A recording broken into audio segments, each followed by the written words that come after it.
ভেন্দিৰ কুৰকুৰা খাই বাৰু কোনে ভাল পায় জনাবচোন। বহুতে বনাব জানে, বহুতে বনাব নাজানে। আৰু বহুতৰ আকৌ এই ভেন্দিৰ কুৰকুৰাটো বনালে প্ৰথমতে মচমচীয়া হৈ থাকে, তাৰপিছত সেমেকি যায়। কি ধৰণে এই ভেন্দিৰ কুৰকুৰাটো মচমচীয়া কৰি ৰাখিব পাৰি তাৰে ভিডিঅ' এটা আপোনালোকৰ মাজলৈ লৈ আহিছোঁ। খাই খুবেই বেছি ভাল লাগে, সেয়ে ভাবিলোঁ আজি আপোনালোকৰ আগত শ্বেয়াৰ কৰোঁ। তেন্তে ব'লকচোন আজি মোৰ ভিডিঅ'টোৰ মাজলৈ। নমস্কাৰ বন্ধু বান্ধৱীসকল, মই পিংকি আপোনালোক সকলোকে পুনৰবাৰ স্বাগতম জনাইছোঁ আমাৰ চেনেলৰ নতুন এটা ভিডিঅ'ৰ মাজলৈ। আশা কৰোঁ আপোনালোক বহুত বেছি ভালে আছে। ভিডিঅ'টোৰ আৰম্ভণিতে আপোনালোকে দেখিলে মই আজি বনাম বুলি ভাবিছোঁ ভেন্দিৰ কুৰকুৰা। ভেন্দি যিহেতু এই বাৰিষা ছিজনত খাই থকাই হয়, সদায় একেধৰণে খাই আমনিও লাগে, কেতিয়াবা বেলেগ ধৰণেও খাবলৈ মন যায়। আৰু মই যি ধৰণে আজি বনাম বুলি ভাবিছোঁ সেইধৰণে বনালে ল'ৰা ছোৱালীবিলাকো খুবেই প্ৰিয় হৈ পৰিব। সেয়ে ভাবিলোঁ আজি আপোনালোকৰ আগত শ্বেয়াৰ কৰোঁ। বহুতে হয়তো এই ৰেচিপিটো বনাব জানে, বহুতে হয়তো নাজানে, আৰু বহুতৰ বনালে সেমেকি যায়। সেয়ে ভাবিলোঁ আজি এই ৰেচিপিটো শ্বেয়াৰ কৰোঁ। যিহেতু ঘৰত মই বনাইছিলোঁ আমাৰ দুইটাৰ কাৰণে, ল'ৰা ছোৱালী দুটাৰ কাৰণে, আৰু আমাৰ ডাঙৰেও খাই বহুত বেছি ভাল পায় এই ধৰণে বনালে। সেইকাৰণে ভাবিলোঁ আজি বনাইছোঁ যেতিয়া আপোনালোকৰ আগত শ্বেয়াৰ কৰোঁ। এইফালে মই ভেন্দি লৈছোঁ। ভেন্দি কমেও মই আধা কেজিমান লৈছোঁ। তাৰে মই এতিয়া মানে দীঘল যিহেতু ভেন্দিটো, সৰু হ'লেতো কাটিবই নালাগে, কিন্তু দীঘল কাৰণে মই দুটুকুৰা কৰিছোঁ। দুটুকুৰা কৰি পেলাই ওপৰৰ পাৰ্টটো আৰু তলৰ যিটো জোঙা পাত সেইটো কাটি পেলাইছোঁ। তাৰপিছত দুটুকুৰা কৰি পেলাই এতিয়া মই দুফাল কৰি এফালৰ দুভাগ তেনেকৈ কৰি লৈছোঁ। তেনেকৈ কৰিলে ভাল। আৰু যদিহে আপোনালোকে ভাবে গুটিখিনি আঁতৰাই ল'ব পাৰে। গুটিখিনি আঁতৰাই ল'লে মানে ভালহে হয়, কাৰণ গুটিখিনি যদি আঁতৰাই নলয় তেতিয়াহ'লে মানে তেলত গুটিখিনি খুব ফুটে। সেইকাৰণে আপোনালোকে পাৰিলে যদিহে ভেন্দিটোৰ গুটিখিনি অলপ ডাঙৰ হয় তেতিয়াহ'লে আপোনালোকে মানে আঁতৰাই ল'ব পাৰে। আৰু আমি যিহেতু বুঢ়া ভেন্দিটো পেলাই দিওঁ, বুঢ়া ভেন্দিও এই ৰেচিপিটোত ভাল হয় বেছিহে। সেইকাৰণে যদিহে আপোনালোকৰ ঘৰত বুঢ়া ভেন্দিও আছে তেতিয়াহ'লে বুঢ়া ভেন্দিটো এই মানে ৰেচিপিটোত এড কৰি দিব পাৰে। তেতিয়া ভালে হ'ব, মানে মচমচীয়া বেছি হ'ব। আৰু এতিয়া এয়া মই ভেন্দিখিনি এই ধৰণে কাটি লৈছোঁ। যিকেইটা মানে সৰু সৰু ভেন্দি আৰু সেইকেইটা মই টুকুৰা কৰা নাই, মই সেইধৰণে গোটাকেই দীঘলীয়াকৈ মানে কাটি দিছোঁ। আৰু যিকেইটা দীঘল দীঘল ভেন্দি সেইকেইটা মই টুকুৰা কৰি পেলাই এই ধৰণে মই দুভাগকৈ ফালি দিছোঁ। ভেন্দিটো খালি আপোনালোকে প্ৰথমতে ধুই পেলাই পানীটো শুকুৱাই ল'ব বা কাপোৰে মোহাই ল'ব। মই কি কৰিছিলোঁ, ধুই পেলাই ফেনৰ তলত মেলি দিছিলোঁ, তেতিয়া খুব ধুনীয়াকৈ পানীটো শুকাই গ'ল। যদিহে আপোনালোকৰ সময় নাথাকে তেতিয়াহ'লে কাপোৰ এখনে মোহাই ল'ব। পানীটো থাকিলে মানে সেমেকি যায়। সেইকাৰণে আপোনালোকে পানীটো একদমেই নাৰাখিব এই ভেন্দি ৰেচিপিটো বনাবৰ কাৰণে।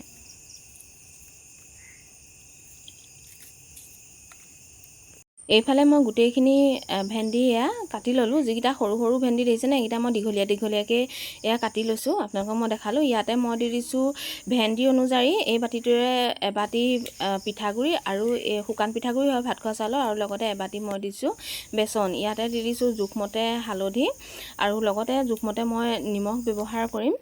নিমখ জোখমতে ব্যৱহাৰ কৰিছোঁ। তাৰপিছত ইয়াতে মই ব্যৱহাৰ কৰিছোঁ অকণমান ধনিয়া গুড়ি। ইয়াত মছলা অকণমান দি দিলে বেছি ভাল হয়। আৰু অকণমান দি দিছোঁ জিৰা গুড়ি, আৰু লগতে দি দিছোঁ জলকীয়া গুড়ি, কাৰণ জ্বলা ফ্লেভাৰ এটা হ'লে বেছি ভাল লাগে, নহয় জানো। আৰু ইয়াতে মই আমচুৰ পাউডাৰ অলপ সৰহকৈ দি দিছোঁ, কাৰণ এই ৰেচিপিটোত অকণমান টেঙা জ্বলা এনেকুৱা ফ্লেভাৰ এটা আহিলে খুবেই বেছি ভাল লাগে। সেইকাৰণে মই দি দিছোঁ। আৰু অকণমান কাশ্মীৰী ৰেড চিলি দি দিছোঁ। মানে ৰংটোৰ কাৰণে এইটো অপশ্যনেল হয়, নিদিওঁ বুলি ক'লে নিদিবও পাৰে। ইয়াতে কিন্তু অকণমান তেল ব্যৱহাৰ কৰিব। মই মিঠাতেল ব্যৱহাৰ কৰিছোঁ। মিঠাতেল ব্যৱহাৰ কৰিব, তেতিয়া মানে কি হয়, মিঠাতেলেই হওক বা ৰিফাইন তেলেই হওক আৰু ব্যৱহাৰ কৰিব, তেতিয়া এই ভেন্দিটো মানে মচমচীয়া হৈ থাকে বহুত সময়লৈকে, সেমেকি নাযায় মানে।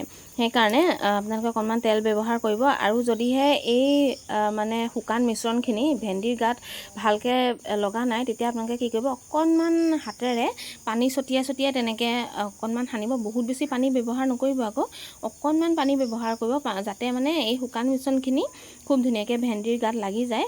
সেইধৰণে আপোনালোকে কৰিব। যদিহে বোলে পানী ব্যৱহাৰ নকৰাকৈ ভেন্দিৰ গাত খুব ধুনীয়াকৈ লাগি গৈছে, তেতিয়া আপোনালোকে ব্যৱহাৰ নকৰোঁ বুলি ক'লে নকৰিব পাৰে। যদিহে নাই লগা তেতিয়া অকণমান পানী ব্যৱহাৰ কৰিব। দেখিছেনে, মই এইটো পৰ্যায়ত অকণমান পানী ব্যৱহাৰ কৰিলোঁ, দেখাইছোঁ আপোনালোকক।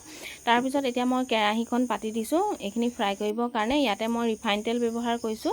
ৰিফাইন তেল অকণমান মই সৰহকৈ ব্যৱহাৰ কৰিম, কাৰণ অকণমান যদি সৰহকৈ ব্যৱহাৰ কৰা হয় তেতিয়া ভেন্দিখিনি ভাজ খোৱাত সহায় হয় আৰু খুব ধুনীয়াকৈ মচমচীয়া হয়। আৰু এয়া চাওক, এয়া দি দিছোঁ, দেখিছেনে ভেন্দি এই ধৰণে এডাল এডালকৈ এই ধৰণে দি দিছোঁ। যেতিয়া আপোনালোকে ভেন্দিখিনি দিব তেতিয়া একদম সম্পূৰ্ণ উতলা তেলত দিয়ে যে একদম ভেন্দিখিনি নেদেখাকৈ মানে ফেন হৈ যায়। আৰু যেতিয়া মানে ফেনটো নিজে নিজে নাইকিয়া হ'ব, ভেন্দিখিনি খুব ধুনীয়াকৈ ক্লিয়াৰকৈ দেখা পাব, তেতিয়াহে আপোনালোকে হেতাখন লগাব। তাৰ আগত আপোনালোকে হেতাখন নলগাব। এইটো কাৰণে কৈছোঁ, যদিহে তাৰ আগত হেতাখন লগায় তেতিয়াহ'লে ভেন্দিখিনি মচমচীয়া হোৱাত সহায় নহ'ব। সেইকাৰণে আপোনালোকে যেতিয়া মানে সম্পূৰ্ণ উতলা তেলত দিব, তেতিয়া ভেন্দিখিনি দিয়াৰ লগে লগে তেলখিনি একদম সম্পূৰ্ণৰূপে উতলি আহে আৰু লগতে ফেন হৈ যায়, আৰু ফেন হৈ গ'লে ভেন্দিখিনি নেদেখা হৈ যায়। আৰু যেতিয়া নিজে নিজে সেই ফেনখিনি ক্লিয়াৰ হৈ পেলাই ভেন্দিখিনি দেখা পাব, তেতিয়াহে আপোনালোকে হেতাখন লগাব। এতিয়া আপোনালোকে শব্দ শুনি গম পাইছে চাগে কিমান মচমচীয়া হৈছে। আৰু এতিয়া সেই ধৰণেই একেদৰেই মই ভেন্দিখিনি ভাজি যাম। একেবাৰতে আপোনালোকে সৰহকৈ ভেন্দি দি পেলাই নাভাজিব, তেতিয়া যদিহে সৰহকৈ ভেন্দি দি ভাজে তেতিয়া ভেন্দিখিনি কিন্তু মচমচীয়া নহ'ব। সেইকাৰণে কমকৈ ভাজিলেই ভাল হ'ব। আলহী আহিলেও বা আপোনালোকে এনেও ঘৰতে আবেলি চাহৰ লগত হ'লেও এইটো খাব পাৰে বা ভাতৰ লগত হ'লেও খাব পাৰে, খুবেই বেছি ভাল লাগে। বা ল'ৰা ছোৱালীক এই ধৰণে কুৰকুৰি হিচাপেও বনাই দিব পাৰে, খুবেই বেছি তাহাঁতি ভাল পাব। মানে ল'ৰা ছোৱালীবিলাকৰ যে খুবেই প্ৰিয় হ'ব এই মানে ভেন্দি কুৰকুৰিটো, খুবেই ভাল পাব। সেইকাৰণে এই ধৰণে আপোনালোকে বনাবচোন। আৰু বহুত বেছি সময় নালাগে, মাত্ৰ 10 মিনিটমান সময়হে প্ৰয়োজন হয় এই মানে ভেন্দি কুৰকুৰা ৰেচিপিটো বনাবৰ কাৰণে। সেইকাৰণে আপোনালোকে সহজতে বনাব পাৰিব। কোনোধৰণে শুকুৱাব নালাগে বা এইটো আপোনালোকে বা বেলেগ বহুত সময় নালাগে এই মানে মচমচীয়া কৰিবৰ কাৰণে, লগালগ হৈয়ে যায়। সেইকাৰণে আপোনালোকে বনাব পাৰিব। এই ধৰণে মই গোটেইখিনি ভেন্দি ভাজি ল'ম।